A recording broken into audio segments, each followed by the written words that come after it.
I've come across the concept of the warrior bishop a number of times. Were they real or just legends? I know some modern scholars doubt their existence, but if they were real, how did they come into existence and what caused their extinction? Okay, well, firstly, many have come to doubt the existence of modern scholars. Some say that modern scholarship is a myth that was created by a few ad men at the turn of the last century.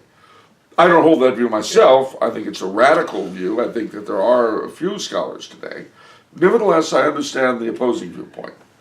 And I'm not saying that they're necessarily wrong out of hand. So there may indeed be modern scholars. I'm very agnostic as regards the existence of modern scholarship.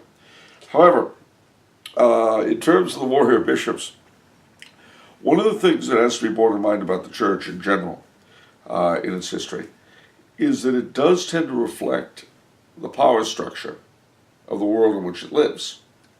That's why today bishops tend to be very much like corporate executives rather than spiritual figures, because that's just the way we are.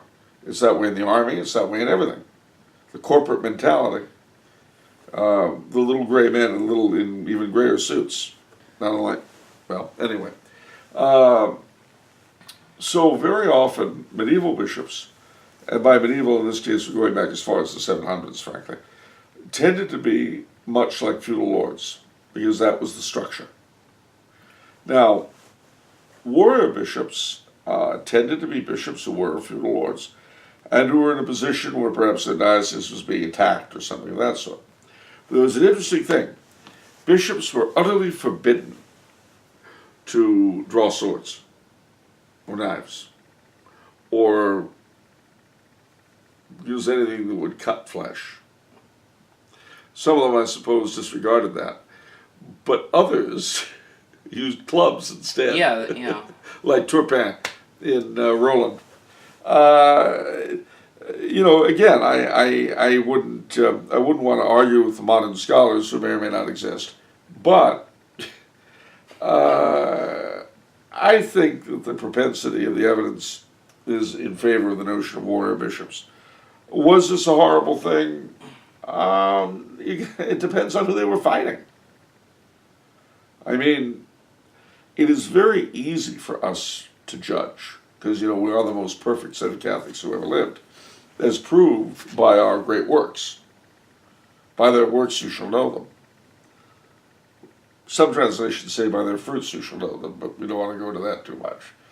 Suffice to say that I think there were warrior bishops. As to whether or not this was a good thing depends entirely upon the bishop in question.